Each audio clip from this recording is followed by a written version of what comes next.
ছেলে এই দেশে 16 থেকে 18 বছর বয়সে ম্যাচিউরড হয়, কিন্তু ওরে বিয়ের পিড়িতে বসায় 32 বছর বয়স। তো বাকির বছর ও কি আঙ্গুল চুষবে? কথা কন, কি করবে? ও যে পাপ কাজ করে, ও যে পর্নোগ্রাফি দেখে, ও যে মাস্টারবেশন করে, এগুলোর পার্সেন্টেজ গুণা মা বাবার আমল নামায় আছে না নাই? মা বাবার এত সহজে পার পেয়ে যাবেন না। ছেলে মেয়েগুলারে সময় হলে বিয়ে দিয়ে দেন। বিয়ের চেয়ে ভালো কাজ পৃথিবীতে আছে?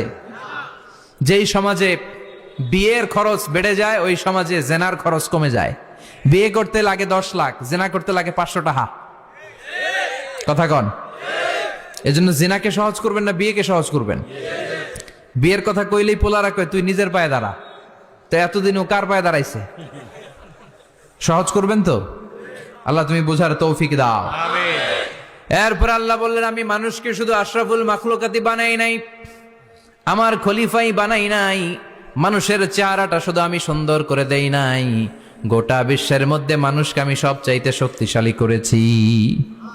সবচেয়ে শক্তিশালী কে? মানুষ। চিল্লায় বলেন শক্তিশালী কে?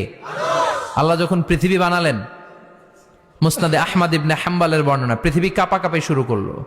খালি কাঁপে, খালি কাঁপে। পৃথিবীর কাঁপাকাঁপি বন্ধ করার জন্য আল্লাহ পৃথিবীর মধ্যে 7টা টেকটনিক প্লেট বসিয়ে দিলেন। 7টা পাহাড়। 7 tectonic plates creates the mountain range on earth.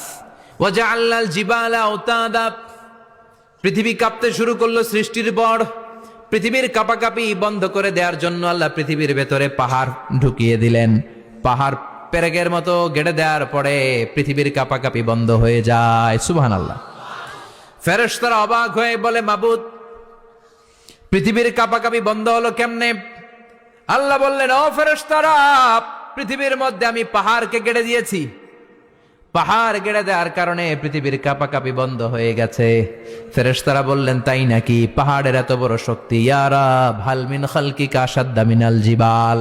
আপনার এই সৃষ্টিকুলের মধ্য থেকে পাহাড়ের চাইতে বেশি শক্তিশালী কিছু আছে নাকি? আল্লাহ বললেন, হ্যাঁ আছে। পাহাড়ের চাইতে শক্তিশালী হচ্ছে আল হাদিদ, মানে লোহা। পাহাড়ের চেয়ে শক্তিশালী কি? এই লোহার নামে কোরআনে সূরা আছে না নাই? সূরার নাম কি? কথা বলেন।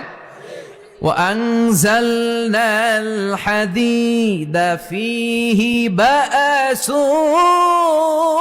شَدِيدٌ।